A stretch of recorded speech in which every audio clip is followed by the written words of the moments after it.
Uno de los refranes más conocidos y usados en la lengua española es "una golondrina no hace verano", y básicamente se refiere a que un solo hecho o un suceso aislado no pueden usarse para inferir o confirmar una regla. Varios textos plantean su origen en la antigua Grecia de la mano de nadie más ni nada menos que Aristóteles, que en su libro Ética a Nicómaco apuntó: porque una golondrina no hace verano, ni un solo día tampoco hace venturoso y feliz a una persona. Siglos después, lo utilizaría Cervantes en su Don Quijote, y para 1539 el autor británico Richard Taverner lo tradujo del latín al inglés cuando trabajaba en los proverbios, adagios y nuevas adiciones de Erasmo de Rotterdam. Su versión completa decía: no es una sola golondrina la que trae el verano, y no es una sola buena cualidad lo que hace bueno a un hombre. No obstante, para los más optimistas, una única golondrina, un solo acto, son apenas suficiente para que todo tenga sentido, para demostrar que aunque tarde, las cosas buenas siempre han de llegar. Yo soy Luis Badel y en este episodio de Crímenes Bizarros hablaremos del asesino serial de Gilgo Beach, uno de los casos abiertos más famosos de los crímenes en los Estados Unidos y que parece haber sido resuelto 20 años después.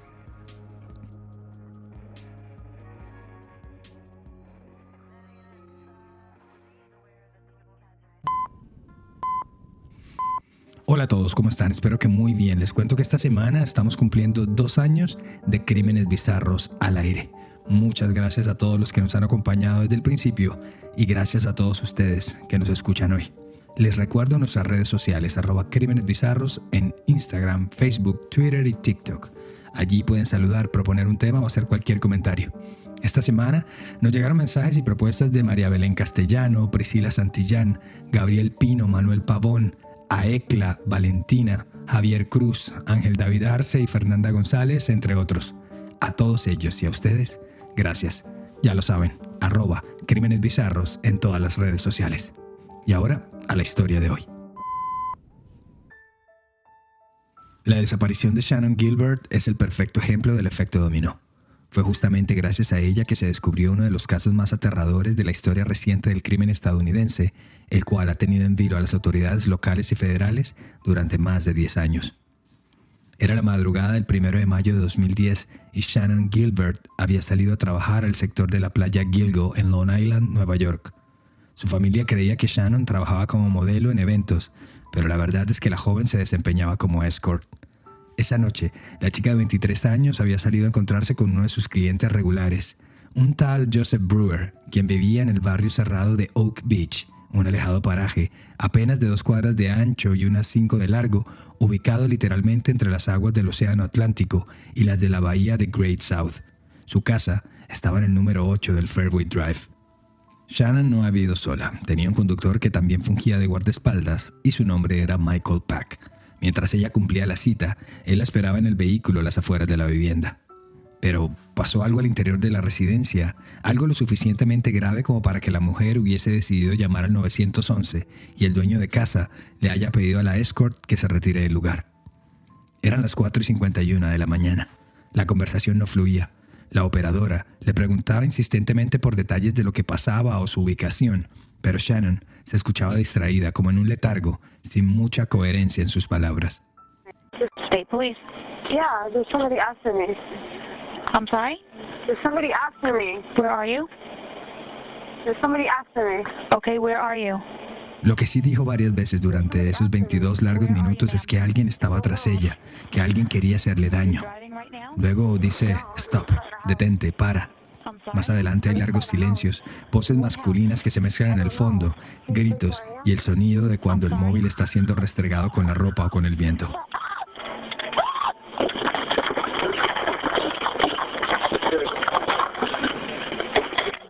Se conocería después que una de las voces masculinas era la de su chofer y guardaespaldas, Michael Pack, quien fue a buscarla al interior de la casa del cliente, y la otra de Joseph Brewer, el cliente.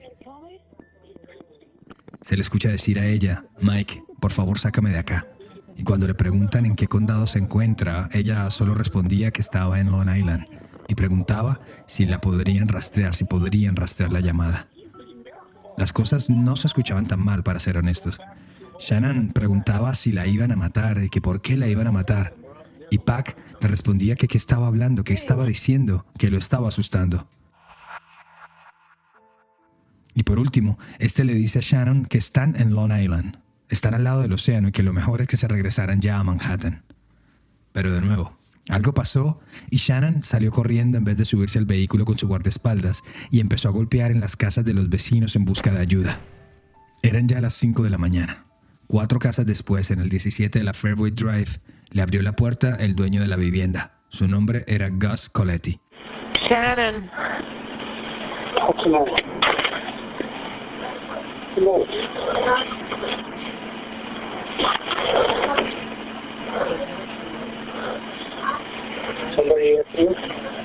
¿Qué te pasa? ¿Qué pasa? ¿Alguien te está persiguiendo? ¿Ah? Ahí la operadora pregunta. Hola, hola. Shannon trata de hablar, pero no se le entiende, no puede articular una frase. Y luego regresa Gus Coletti y de nuevo le dice: no te hagas daño. ¿Qué estás haciendo? ¿Para dónde vas? Hey, espera un momento. ¿A dónde vas?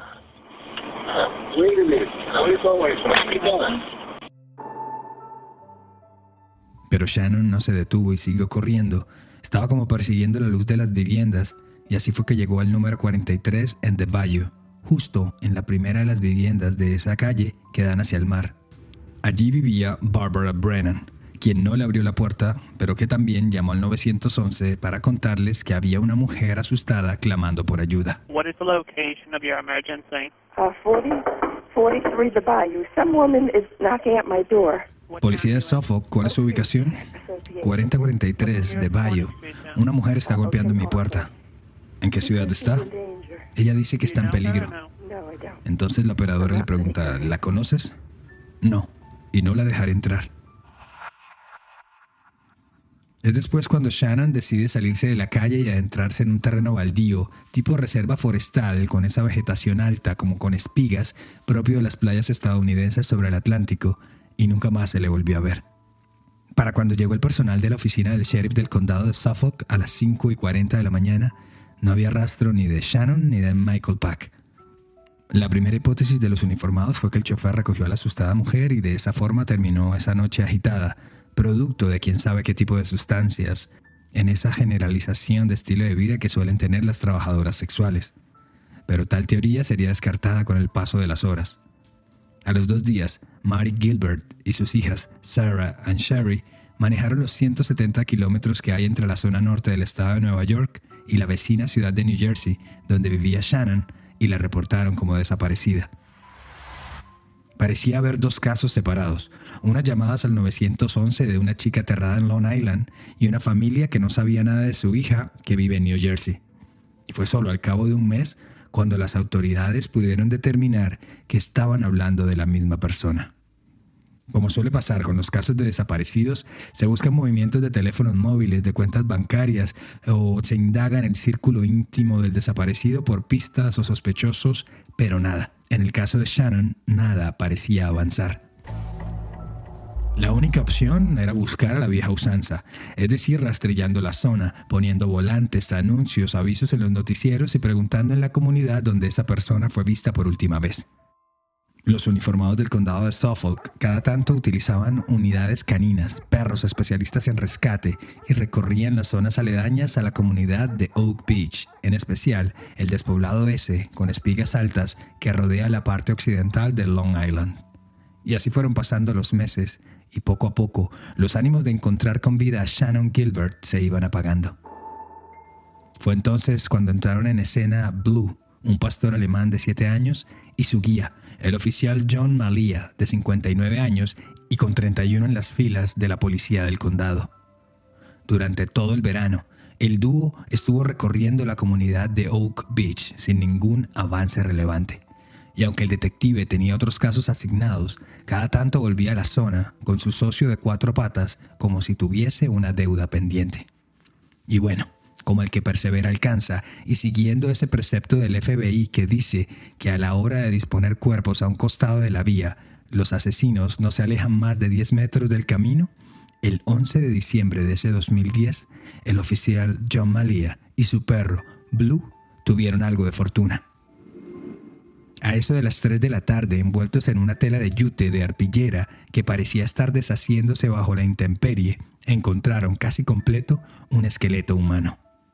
7 meses después de la desaparición de Shannon Gilbert, las autoridades habían dado por fin con el primer hallazgo relevante del caso. O al menos, eso fue lo que se pensó a primera instancia. Pero ese sería solo el prólogo de una historia de terror para esa tranquila comunidad.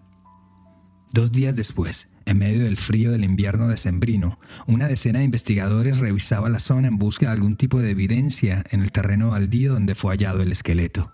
El oficial Malia y Blue hacían parte del escuadrón. Y tal como ocurrió con el primer hallazgo, Blue empezó a agitar su cola, a gemir y a resoplar, y enseguida su amo supo que la jornada estaba lejos de terminar.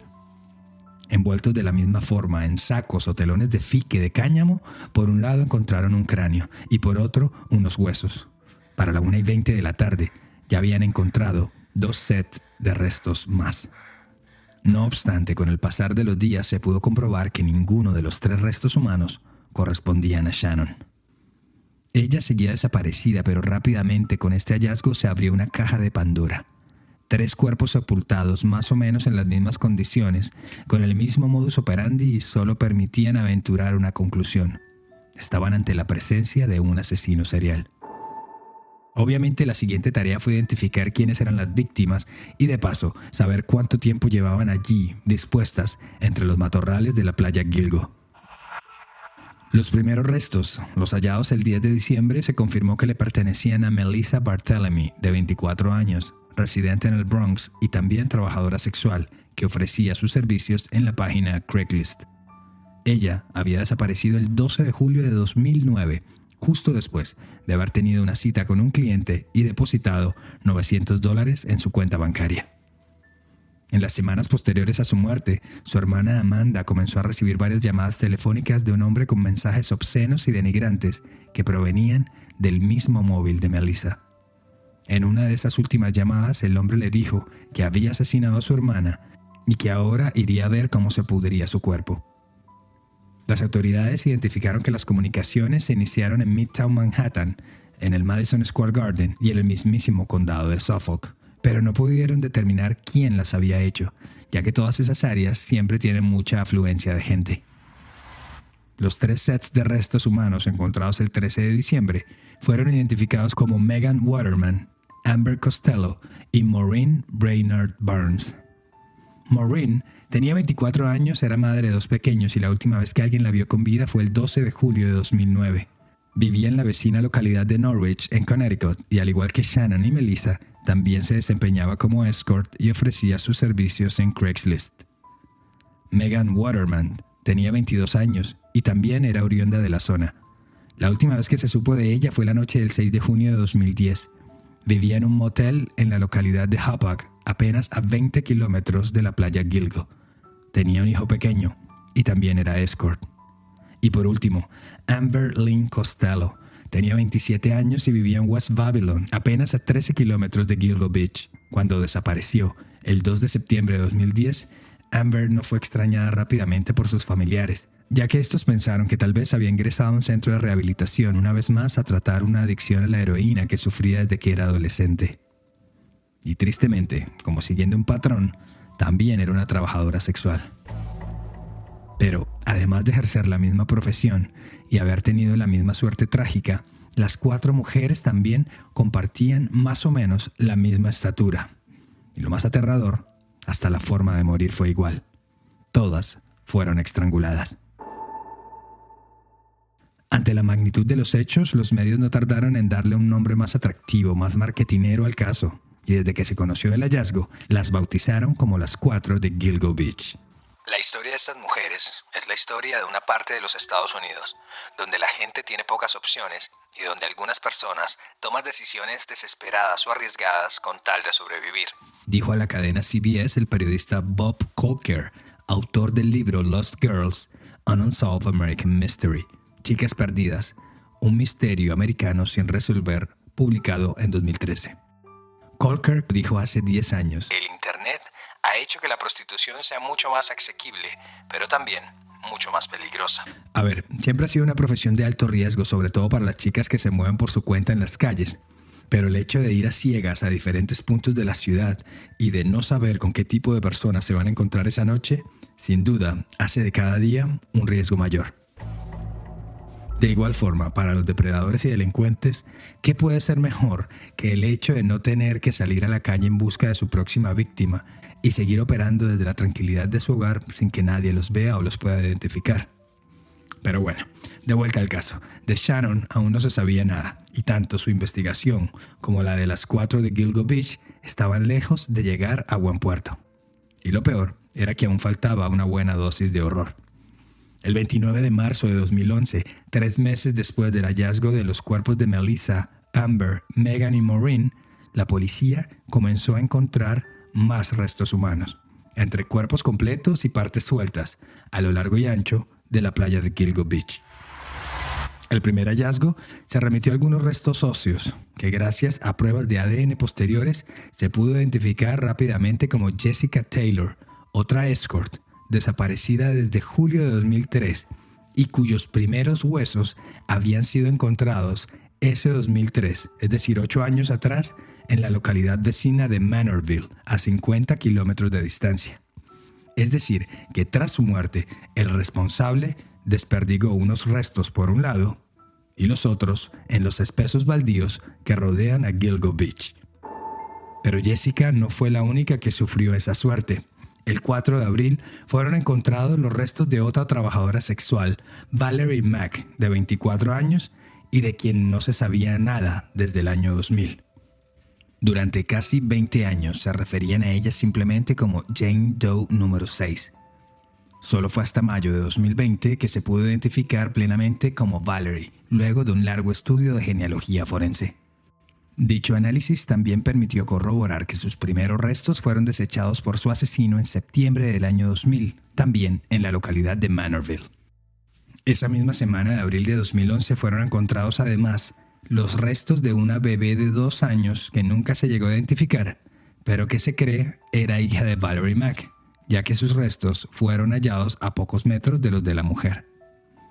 Y para terminar ese segundo barrido, también fueron desenterrados los huesos de un hombre asiático de entre 17 y 23 años que podría llevar sepultado en el lugar unos 10 años, así como un cráneo femenino sin identificar al que denominaron como Jane Doe 7, y varios huesos más, también de mujer.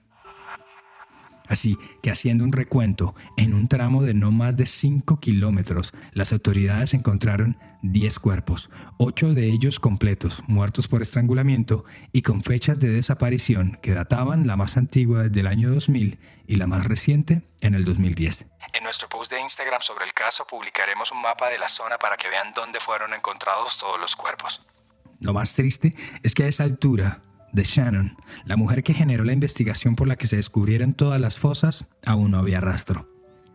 Pese a que el caso ya había ganado bastante notoriedad y la comunidad de Long Island y de Nueva York en general estaba aterrada con la idea de pensar que un asesino serial estaba en libertad por la zona, no había muchos avances. Así pues, con el caso de vuelta en ceros, los investigadores se enfocaron en los 3 hombres que vieron a Shannon con vida por última vez: su conductor y escolta Michael Pack, el cliente Joseph Brewer y el vecino Gus Coletti. El primero con el que hablaron fue el cliente. La gran duda era saber qué había pasado al interior de la casa para que la chica haya tenido ese brote de angustia y esa reacción. Brewer les dijo a las autoridades que él había solicitado los efectos de Shannon por internet, pero afirmó que no era para tener sexo, sino para que le hiciera compañía.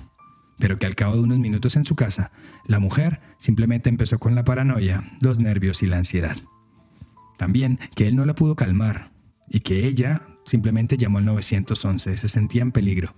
La voz de Brewer se puede escuchar en un tramo de la grabación al fondo, diciéndole que tome sus cosas y que se vaya. Hay también un cruce de palabras de con Pack, el conductor, a quien le pide que por favor se lleve a la mujer. Pack, por su parte, también fue entrevistado por las autoridades y el único elemento que llamó la atención de los investigadores es que pese a que los vecinos le dijeron que ya habían llamado al 911, este decidió irse del lugar y no esperar a que llegaran los uniformados. Pero luego se conocería que otro hombre aterrizó en la investigación casi que de forma voluntaria. Se trata de Peter Hackett, un residente de Oak Beach y psiquiatra retirado de los servicios de emergencias de ese condado, que curiosamente se metió al medio del misterio cuando llamó a Mary Gilbert, la madre de Shannon, el 3 de mayo de 2010, 2 días después de la desaparición de la mujer. I got a phone call from a man. He said, my name is Dr. Peter Hackett. Peter Hackett me dijo que Shannon estaba en su casa, que él dirigía un centro de rehabilitación para personas que querían salir de la calle y que Shannon estaba allí, dijo Mary Gilbert en el programa 48 horas de la cadena CBS. Y agregó que en esa llamada telefónica del 3 de mayo, el Dr. Hackett le dijo que Shannon había salido de su casa con el conductor y que él estaba muy preocupado por ella. Pero cuando la madre y las hermanas de Shannon fueron a Oak Beach a corroborar la historia, se encontraron con todo lo opuesto.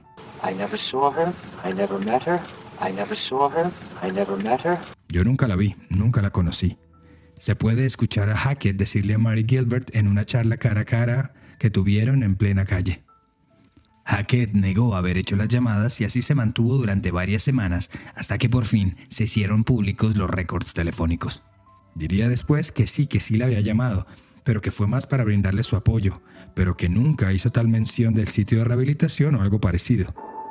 Lo que vino después fue un juego de declaraciones públicas por intermedio de sus abogados con versiones encontradas de la tal charla telefónica. A la final, el Dr. Hackett fue desvinculado de la investigación y ni siquiera fue considerado como una persona de interés. No obstante, el universo seguía apuntando en su dirección.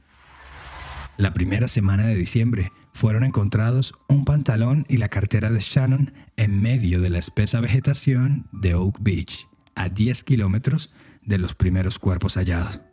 Y ya, después, con una operación concentrada en la zona, su cuerpo fue encontrado, boca abajo, cerca del agua, a las 9:14 de la mañana del 13 de diciembre. Mary Gilbert contaría después cómo vivió ese momento. One of the detectives picked me up in his car, drove me to Peter Hackett's house, took me. They pointed and showed me where they found my daughter. Uno de los detectives me recogió en su vehículo y me llevó a la casa de Peter Hackett.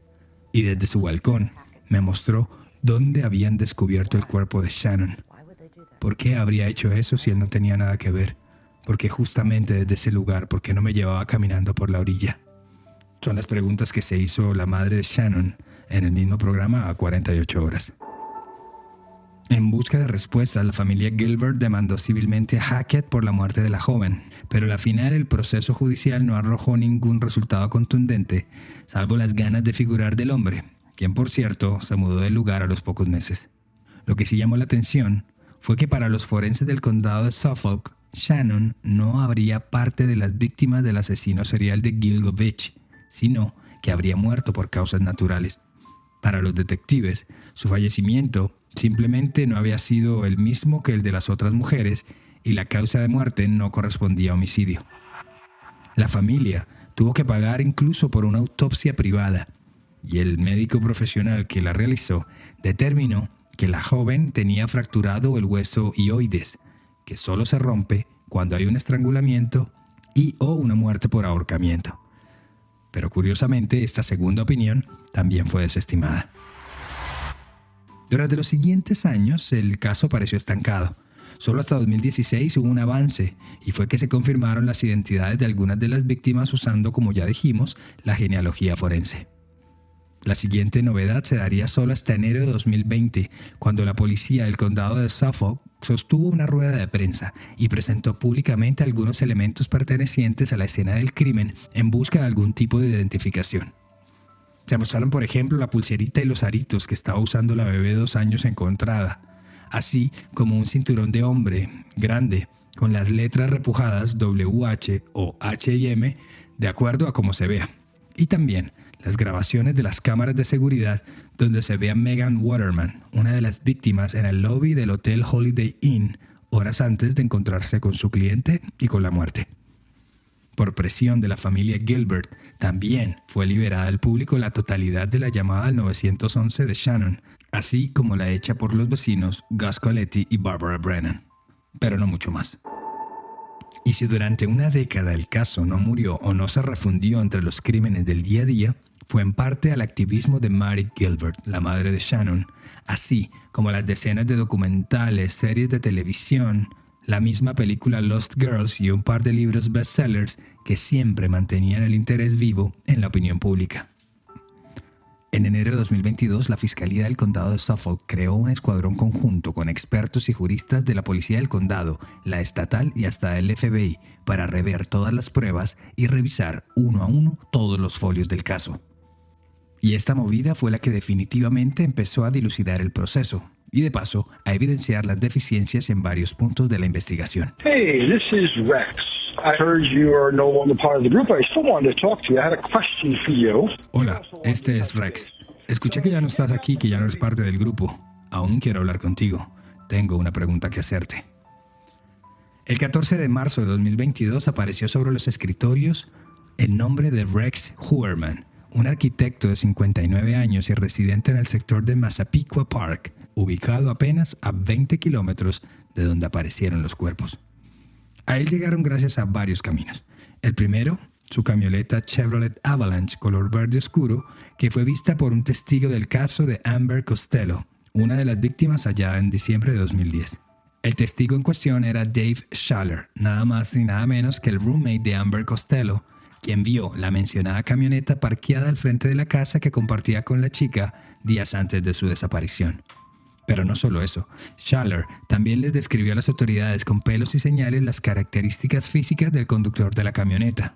Un hombre robusto, grande, blanco, con gafas, con la mirada un poco vacía y con quien incluso se fue a los golpes cuando vio cómo amenazaba y gritaba a su compañera de piso que estaba escondida en el baño. Tras un intercambio de puños, el agresor salió de la casa, se montó en su camioneta y se fue. Días después, el 2 de septiembre de 2010, fue la última vez que vio con vida a Amber, y fue cuando ella salió para reunirse con el mismo cliente. Es decir, desde el 2010 la policía de Suffolk tenía en sus registros los datos de la camioneta y la descripción física del sospechoso, pero por razones desconocidas, nunca se hizo nada con esa información. El fiscal del distrito, Ray Tierney, quien heredó la investigación cuando asumió el cargo en 2022, afirmó que cuando con su equipo revisó la base de datos del registro de vehículos, uno de los resultados resultó ser un éxito. He owned this Chevy Avalanche, which was the vehicle driven by a man that last saw the last victim, Amber Costello, alive. El sospechoso en cuestión era dueño de una Chevrolet Avalanche, la cual coincidía con la declaración del testigo, así como la descripción de su contextura física, blanco, alto, con gafas, y también que se movía en dos sectores que los detectives del FBI ya tenían en la mira, como lo era Massapequa Park, as well as Midtown Manhattan. Massapequa Park y Midtown Manhattan. ¿Recuerdan las llamadas telefónicas que recibieron algunos familiares de las víctimas? Bueno, pues las pesquisas llevaron a los investigadores a buscar personas que cumplieran con la descripción física dada por Schaller, tuvieran camionetas y además se hubiesen movido por los lugares desde donde se originaron las llamadas. Con esos registros pudieron triangular las torres telefónicas y hasta dar con el paradero de las tiendas donde fueron comprados esos teléfonos móviles prepago. Pero eso no fue todo. El fiscal Tierney también dijo que una búsqueda remota en la computadora de Heuermann reveló que el sospechoso había buscado en internet al menos unas 200 veces detalles sobre el estado de la investigación del caso de Gilgo Beach, fotos de las víctimas, de sus familiares, entrevistas, podcasts, etc. Pero pues una búsqueda en internet no es sinónimo de nada. Y así, como quien busca una aguja en un pajar, poco a poco iban cerrando el cerco del principal sospechoso. Pero faltaba algo más. Solo hasta el 2022 se conocieron algunos resultados de los análisis forenses hechos a los restos encontrados en Gilgo Beach. Y entre ellos se destacó la presencia de diferentes tipos de cabello presente en las telas de yute de fique en las que estaban envueltas las víctimas. Cabellos que tras ser analizados se comprobó que no le pertenecían a ninguna de las víctimas y que por el contrario arrojaban una muestra de pelo masculina y otra con ADN femenino. Y solo fue hasta enero de este año de 2023 cuando gracias a los bordes de una pizza que no se comió fue que pudieron recoger una muestra completa de su ADN y, oh sorpresa, un par de meses después, pudieron comprobar que hacía match exacto con la del pelo masculino encontrado en la tela de arpillera. Y por si fuera poco, el otro cabello con ADN femenino pertenecería a la esposa de Huberman. Así las cosas, había llegado el momento de la estocada final. La tarde del 13 de julio de 2023, Rex Huberman salió tranquilo de su oficina sobre la Quinta Avenida en Manhattan, donde queda su firma de arquitectura RH Consultants. Pero cuando iba por la acera, en cuestión de segundos, se vio rodeado por detectives vestidos de traje y corbata, quienes le detuvieron en una operación quirúrgica. Si ven el video en internet podrán ver que ningún transeúnte se dio cuenta de nada, que no hubo aspavientos y que Huberman no tuvo tiempo a reaccionar. La Fiscalía del Condado de Suffolk lo vinculó formalmente a 3 de los asesinatos de Gilgo Beach: Melissa Barthélemy, Amber Costello y Megan Waterman. Y no se descarta también que sea el responsable de la muerte de Maureen Brainard Barnes. Hasta la fecha no hay nada que indique su participación en los crímenes de los otros cuerpos hallados: Jessica Taylor, Valerie Mack, la nena de 2 años o el hombre asiático sin identificar. Pero tampoco de Shannon Gilbert. Y aunque su familia y su abogado están convencidos que Shannon fue víctima del asesino serial de Long Island y un reporte forense les da la razón, para las autoridades del condado de Suffolk, su muerte no está relacionada con el caso de las 4 de Gilgo Beach. Are you surprised that she's chosen for this higher purpose of justice? Well, I'm not. The murderer will be outed. ¿Están sorprendidos de que ella haya sido elegida para este propósito superior de la justicia? Bueno, yo no. El asesino será descubierto. Tengo que demostrarlo y tengo la intención de demostrarlo. Shannon, rest now. We all have much to do. Shannon, descansa. Ahora todos tenemos mucho que hacer, dijo el abogado John Ray en el funeral de la joven en 2015, cuando por fin les entregaron sus restos. No cabe duda que la captura de Rex Huberman abre una luz de esperanza no solo para los demás cuerpos encontrados en la playa Gilgo, sino también para una decena más de mujeres desaparecidas, trabajadoras sexuales que ocurrieron anteriormente en el estado de Nueva York. Pero no solo allí, también casos sucedidos en Las Vegas y en el condado de Chester en South Carolina, donde Huberman tiene propiedades. Su casa en Massapequa Park ha sido allanada varias veces por las autoridades en busca de más pruebas, y hasta el momento han descubierto un lote de 279 armas de fuego escondidas en una bóveda emparedada, así como decenas de cajas acumuladas por todo el lugar. También han revisado con radares especiales para medir si hay algo enterrado en el patio de la casa, e incluso han removido escombros con una retroexcavadora. En su primera presentación en la corte, Rex Huberman se declaró inocente de todos los cargos que se le acusan. Ya será cuestión de la justicia el darle la razón o no. Esto dijo su abogado de oficio Michael Brown en rueda de prensa al momento de su audiencia en la corte. There's no plea deal. He said from the moment I met him that I did not do this. So we're prepared to go forward. No hay ningún acuerdo con la fiscalía. Desde el primer momento que lo conocí me dijo: yo no he hecho esto. Así que estamos preparados para ir adelante. Nos defenderemos de esto en una corte de derecho e iremos a juicio. Por lo pronto, Shannon seguirá siendo la héroe no buscada de todo este caso. Gracias a ella, hoy un presunto asesino serial está tras las rejas. Pero si hay alguien que merecía saber esa noticia, fue Mary Gilbert, su madre, quien nunca dejó de luchar por esclarecer lo que le había pasado a su hija. Pero, en un giro terrorífico del destino, Mary fue asesinada el 23 de julio de 2016 cuando recibió 200 puñaladas y un golpe en la cabeza con un matafuegos de manos de la persona más insospechada. Otra de sus hijas, Sarah, de 28 años, y quien fue una de sus más fieles escuderas.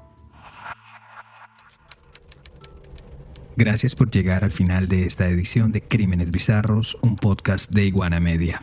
El episodio de hoy fue escrito y producido por mí, Luis Badel. Y ya saben, si quieren proponer un tema o simplemente saludar, lo pueden hacer en @crímenesbizarros en Instagram, Facebook y TikTok. Siempre será bueno saber de ustedes. Nos escuchamos a la próxima. Para mayor información sobre el tema de hoy, visita iguanamedia.net.